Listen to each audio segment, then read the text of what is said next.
I'm not wearing what they wear. So Those Speedos. And you guys, I'm sure, have the coolest skate gear.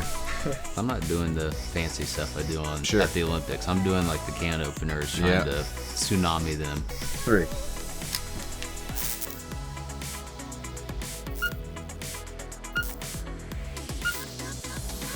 Oh, Landon. Good, David. Nice to meet you. Go ahead, You grab a too, seat. man. Oh, you got some goodies. Yeah, M&M's, man. They're all for you. You still got it? Can you do it? No, I cannot. Come on. No, I really can't. But You can do it. I don't even know the first thing of it. No, let's see you, man. All right. Let's see. What do you think? Should You're I gonna do like the pop out kickflip? the skills, actually. Let's aren't see. you? Oh, That's why you have it, to show up your guests. that's not. You're an Olympian, but I'm a pro tech I like skater. it. I don't know. I don't know what you'd prefer, but. So we're here with Xfinity Hangouts, David Boudia. Thank you so much for joining us. My pleasure. So let's go back a little bit here. 10 years ago, you said the 10-meter platform, Olympic platform, petrified you. Oh yeah, still does. There's no way. Yeah. No. Yeah, for real. You're an Olympic champion. Yeah, I know. Diving is like riding a bike, but on 10-meter you take like even 2 weeks off and you go back up and you're like, what am I doing up here? Is it petrifying just looking? What's petrifying about it? Looking down? Well, look, the first obstacle when I first started diving, I swore to myself, one, because I would get dogged by my friends, but I was like, I'm not wearing what they wear. Sure. So Those Speedos? And then I finally broke that, and but 10-meter was the second obstacle. So you're going head first, 35 miles an hour, doing a bunch of flips, trying to dive in. You're essentially a car flying through the air. Exactly. And sometimes you hit the water and it doesn't go well. But you get over it because you have a goal. You have a dream of going to the Olympic Games, and so for me, that was that first step. I have a goal of going to the Olympic Games. This is how I'm going to do it on the 10-meter platform. So I got to get over the fear. Sure. And eventually, I'm starting to realize you don't get over the fear. You just got to shut your brain off and let your body do the work. But it was good. I had a good 3-run Olympics on 10-meter platform, but now I'm transitioning to a new event in Tokyo. So talk to us. Move the springboard. Move to springboard was somewhat forced, but so about a year and a half ago, I took a bad spill off 10-meter platform and suffered a concussion. Okay. Rewired my brain, I guess, because I went back up there and I was like, I'm good. This is it. But so diving is not a common sport, but the transition's pretty common for an athlete in diving to go from 10-meter platform to the 3-meter springboard. Okay.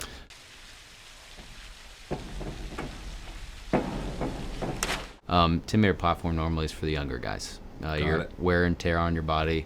3-meter, you have a little bit more weight, a little bit more muscle to push down the board and to get off of it. And so it was a good transition, and it was actually a huge blessing in disguise because I have like a rejuvenation of the sport. I love it again. I love training. I almost like training more than competition now. Why is that? I don't know. I train with a bunch of college divers. So we're at Purdue University, and they make it a lot more fun. I'm the old guy. Sure. And they're 20, saying like I learn all the things now from them. I have 3 kids, so I don't learn it from them. I learned it from the college divers. You're staying hip, is what you're saying. Exactly. I don't think they say hip anymore. But well, so I'm not hip. Yeah. So I'm uncool now. Yeah. All right. Okay, that's fair. we don't have it's 3 years. Yeah, you're age right. gap. Okay, so we're not hip. I don't know what they would say now, but I try. I like do stuff on Instagram, but I just post it and I'm like, I sound like a dad. yeah. Well, yeah. You are a dad. Yeah. I post pictures of kids, and they're like, keep swiping, keep swiping, but it's more for me, I guess. So speaking of diving, I love swimming. I love going out back swimming, but I like doing cannonballs, man. Do you ever just like miss splashing? Yeah. So we actually there's a lake in Tennessee Kentucky border called Dale Hollow, and we take family trips out there every few weeks in the summer, and my kids just love it when I go off the diving board because I'm not doing the fancy stuff I do at the Olympics. I'm doing like the can openers, trying to tsunami them. Sure. But they love it. And I feel like a kid again. Oh, yeah. I would rather do a cannonball, honestly. Who wouldn't? I think you should. What does a cannonball from the 10-meter feel like, though? Probably not a good idea. You probably get a concussion again. Well, there you go. So, spoken from the mouth that's had the concussion. Here's the plan. I'm going to Tokyo. Mm-hmm. You have 6 dives in competition. If I'm up so much on my 5th dive where I have the gold, absolutely can opener. I'm holding you to it right there. First. That's it. That's what I needed to hear. All right, I can't wait now. Now you can tag it, and he said it. Let's see if he does it. We got his word. So, speaking of splashing, you were a judge on Splash. Oh, yes. Way back in the day. Yeah. You got to watch people like Kareem and the Kung Su, who's just massive, try to do what you do.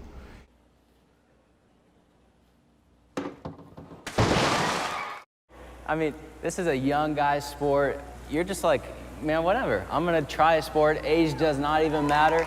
And now, let's flip the script here a little bit. Mm-hmm. You get to trade places with any athlete in the world. Who is it and why? Oh, goodness. What a good question. I try, man. I mean, my mind gravitates towards either tennis or golf. Okay. Not saying because they're easy. They're super technical, like diving. Golfing is one of the most aggravating hard things that I try to do every once in a while. That's what I was thinking. When I retire, I'm going to try to get good at golf, but we'll still be struggling when we're 50. But I don't know. You get to play rounds of golf. That's what you do when you retire. Beautiful so weather. Why not make it your job? So who? Golfing. Who? Ricky Fowler.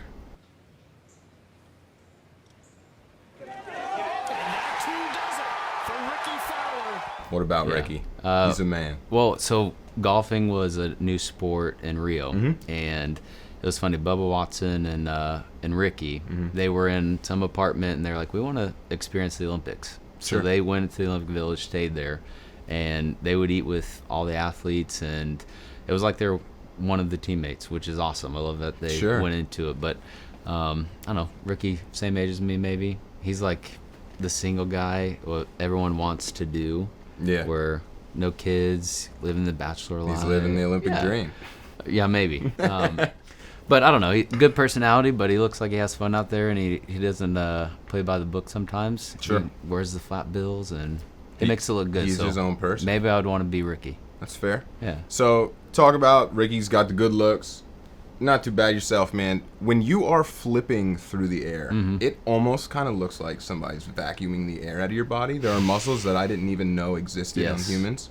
Well, you could wake up sometimes from a practice and you're like, I didn't even know that existed right there. Or, I'm sure you feel the pain of it. Oh, yeah. But, dude, what do you do to work out to look like? I just want to take my shirt off at the pool, honestly. And you're just like, again, you didn't want the Speedo. Now you rock the Speedo, so there's even more muscles to show. Now. Yeah. What's a training regimen for an Olympic diver look like? Here's the thing. I didn't want to go to a sport where I had to do cardio. Diving is perfect. I do no cardio. So you don't actually like the swimming aspect of it. You just like the diving aspect of it. Swimming to the side of the pool is fine. You go any longer than that. But diving, it's all weightlifting. Diving, you need strong legs and core. Okay. And, I mean, besides the arms, when you go to the pool, like on a vacation, you want the big arms and they're ripped. But diving, I do no arms, which kind of a drag. But all you do in diving is all core, all legs, and so every muscle head skips legs. We're doing it every day. So. And by legs, squatting, lunges, like what? Yeah, most of it's squatting. So you load up the bar, high volume, high rep, and it's a technical sport. So you want to train the small muscles to perfect, hopefully, your game. So I was reading about your wedding. You had 400 people guest list? What? Why? Who? What? Where? When? Why? How? I don't know. So my wife and I were engaged in April, and then she planned the wedding while I was training for the Olympics in London. It sounds like a recurring theme here. Yeah. My wife doing it all.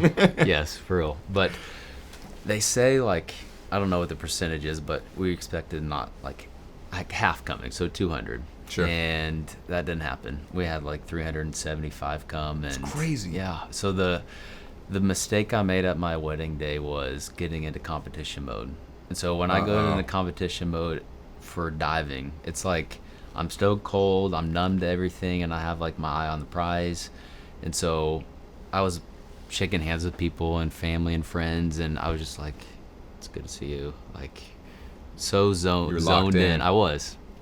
So any advice, or that's my biggest advice. Yeah, that's what I need. I need some advice. Yeah. For the wedding. Don't do what I did. But 400 people have this perks. You get all the gifts. Oh, sure. And so you don't have to buy anything for your house. But that's not why you invite them. 400. Yeah, it was a lot. But it was a good party. Oh, heck yeah, I'm sure. So I want to wrap here. We've had everyone try to catch an M&M in their mouth. You don't look like the guy that's going to ruin it here. Did everyone catch an M&M in their mouth? They have. Which ones do they go for? I'm dying for someone to try to not break their tooth with a pretzel M&M. Hold on. Let me get this picture of you. Oh, you're gonna do it with them? I sure am. So we don't hit any. All right. I do this with my daughter with grapes all the time, so now A little less painful in the teeth, maybe. Yeah. Go for it. Win. 1, 2, 3. Oh, come on. That's a foul or something. It's this boom right here. Go for it. I already took it, so okay. I'll take another one. Hold on. It's expensive. You know, it's like $1 a picture. We're taking another. 30 years ago, that was like 2 cents. Anyways. Well, we're taking this next pick. Right. Go for it. There we go.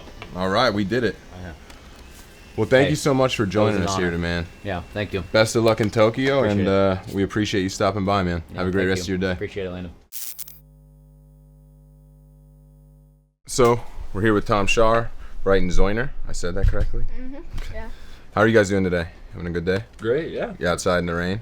Pretty early, but feeling good. So, I appreciate you guys sitting down, 15, 19, respectively. It's incredible you guys are about to represent the United States. What does that mean to you guys? I mean, it's crazy that we have the chance to do that, but it's just crazier that it's going to be through skating is what I think, because it's, the first time in the Olympics for it, and I grew up skating, and I just grew up as it was like a hobby, not a hobby, but it was just something really fun to do, and sure, now the fact that it might end up in the Olympics and we, both might end up in it, it's crazy. And you're 15 now, you'd be 16 next year. Yeah. What? 16 years old, there's 16 people going, it's the magic number. What does that mean to you? As what you were saying, it's really cool because, I feel like everything's just perfect timing. Like when I first got into skateboarding, women's skateboarding was more accepted. Sure. And the female, just skateboarding and this sport and the female competition, the progressions just went up. So it's, I'm honored to be a part of that generation. It's so neat. It's so cool. You balance school, you balance skating, you balance traveling. Mm-hmm. How? My school schedule is flexible with my skating schedule because the school I go to is kind of for athletes or people that travel a lot. So they kind of balance it out, like do a packet before this or bring up schoolwork. So it's great, and I can like count other things, like other hobbies I have as classes. So it just works out perfectly. So you speaking of hobbies, I know you like making jewelry. Is that true? I have like a Depop shop, which is actually, they count as where I'm selling things and remaking things, and sewing. They count that as a class, and That's fashion cool. design, and it's really cool. Yeah. And speaking of art, things like that, you've spoken and said that skating allows you to be yourself. What do you mean by that? Can you break that down? Yeah, I think skateboarding is great to kind of find who you truly are because, there's no rules to follow. It's kind of just an outlet, and it's you express yourself through it. And I found my style and what I love because of skateboarding and music, clothes, whatever. It's just skateboarding is just awesome. It's an outlet. That's cool. And now it's an Olympic sport. Right. It's the coolest part. So she's talking about being yourself. When I was a kid, I was trying to be myself. I wanted to be like Bob Burnquist, Andy Mack, but you've won gold over them now? What does that mean to you? Were they your idols growing up? Who did you look up to? Yeah, exactly. You just named them all, really. Growing up, Bucky, Lassick, Bob Burnquist, Tony Hawk. I mean, geez, like all the old vert guys were my biggest heroes. And yeah. I got to grow up and skate with them, and kind of like they mentored me a little bit and kind of helped me, which was, looking back at it, I can't believe that. And the fact that I get to compete against them too is it's mind-blowing. Yeah, that's what I find so neat about skating is you guys are just kicking it at skate parks. It's not like regulated. You guys are just out there having a good time. And there's 10-year-olds skating with 40-year-olds. It's so cool. Yeah, exactly. So you bring up Tony Hawk. You definitely grew up playing those games. Which one's your favorite? I think I played Project 8 the most. One. It's my favorite. Yeah. No question. In the neighborhood, you kick in where you start at. It's an incredible game. Yeah. And then they made it on Wii where you could get that board and you would actually. Do you ever try it? You guys ever try those? Yeah, you stand on it. Is it really hard? Yeah, it was probably easier than skating. Okay. All right. Well, that's fair. It's a plug out there for all his games. Speaking of being easier than skating, not easy at all. You were the first person ever to land a 1080, and I'm not the first person to ever tell you that. What was going through your head Oh God, I don't know. Honestly, I mean, I was just this little kid. I probably didn't know what I was doing, and but you did it. Yeah, and it happened really fast, and it still kind of surprises me today just thinking about it, because I really wasn't expecting to even land it. Really, I was kind of going up there just like, yeah, we'll see what happens. But yeah, I mean, it opened up a lot of doors for me, and like, you know, I really can't complain about it. It was probably, I guess, the first really like big thing I did in skating. So sure. Will we ever see a 1260? Because at first we were never going to see a 900, and then we saw that, and then you decided to flex on everybody, hit the 1080. What's the 1260? When? I don't know. A couple people have been trying it. I can say I have not tried one, but maybe in the future. But I'm really not sure about that. So speaking of records, youngest ever to win at the X Games. You were 12, 13. It was right after your 13th birthday. 13. 13 years old, taking the podium next to some incredible skaters that you've been looking up to your entire life. Yeah. What is that like? I think that's kind of where everything kind of changed, you know, like not my mindset with skateboarding, but, you know, when I first started getting really competitive, and it was crazy. It was right after my 13th birthday. I just got on Red Bull, and that happened, and it was definitely just really cool, and just for my skateboarding experience, it was just insane. And history is made with that score. Brighton Zeuner, oh my God, becomes the youngest to ever win an X Games gold medal. What's your favorite trick to do? I would say just a 50-50 on a corner, because it just feels, I'm pull coping. Is there just like a euphoric feeling doing some things? Yeah, it's just satisfying. Not just satisfying. The easy ones are just satisfying. Yeah. So you guys both got into skating at an incredibly young age. How old were you, and why did you get into it? I was about like 4 or 5, and I got into it because my older brother skated, and I mean, he skated, so of course I had to skate. Sure. And yeah, he stopped, and I just kept skating, and I never looked back. What about you? Same reason, but I was 8. Same exact reason. It's incredible, and you guys, I'm sure, have the coolest skate gear. So you see like all these athletes, whether it's football, whether it's basketball, training. Do you guys do sort of any like weight training outside of like just skating to practice? Yeah, I go to the gym a couple times a week. Not so much weight training, but more just kind of like endurance, and just kind of, because I mean, at the end of the day, you're doing a 45-second run with just constantly, you know, pumping and moving all your muscles, and it's really tiring. It doesn't sound like it's that long, but it adds up. And do you do more training for like the competition at hand, or are you guys already looking at potential what you could do for Tokyo? I mean, for me personally, I'm just taking it contest by contest, just trying to, you know, take it slow, not think too far ahead, and just kind of focus on what is in front of me right now. Sure. What about you? Yeah, I think also mental health matters, so working out is definitely just for confidence, and, you know, we land on our feet a lot, we go to our knees, so we kind of do a lot of jumping workouts, or I do, and I think that, and eating healthy, just mental health just makes me feel good, and we need a lot of energy. Yeah, it's a lot. 45-second runs are best skating, so definitely that. And I would say just don't lose, I don't know, I guess just don't look at skateboarding differently because of any contest, and then that would trip me out. So it's just, I love skateboarding. It's all that matters. If you were to turn on your phone right now, what song would be playing? I actually was listening to Do You Want to Know a Secret by the Beatles on the way here. Wow, okay. Yeah. What about you, Tom? I think I had A$AP Rocky playing. Just 'cause, okay, you a little different. Yeah, a little different, but you know. That's fair. Well, to wrap here, I have had everyone, and you guys are my final.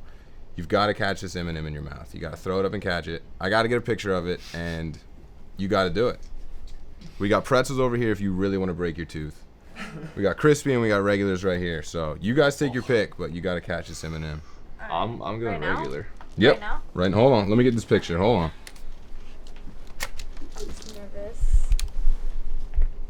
All right, you guys count them down. Ooh, she already did it. Oh my God. Well, you got to go again now. Okay. This is incredible how many people have caught this M&M today. Wait. Okay, do it again. I gotta get this picture. I'm gonna count to 3. I'll just practice. Okay. 1, 2, 3. Incredible. I didn't get it. You didn't? Oh, that's all right. You caught the first one. First one's all that counts. Well, I appreciate you guys sitting down with us at Xfinity Hangouts. I wish you the best of luck in your lead up to Tokyo, and I hope you guys have a great rest of your day. Yeah. Thank you so much, guys.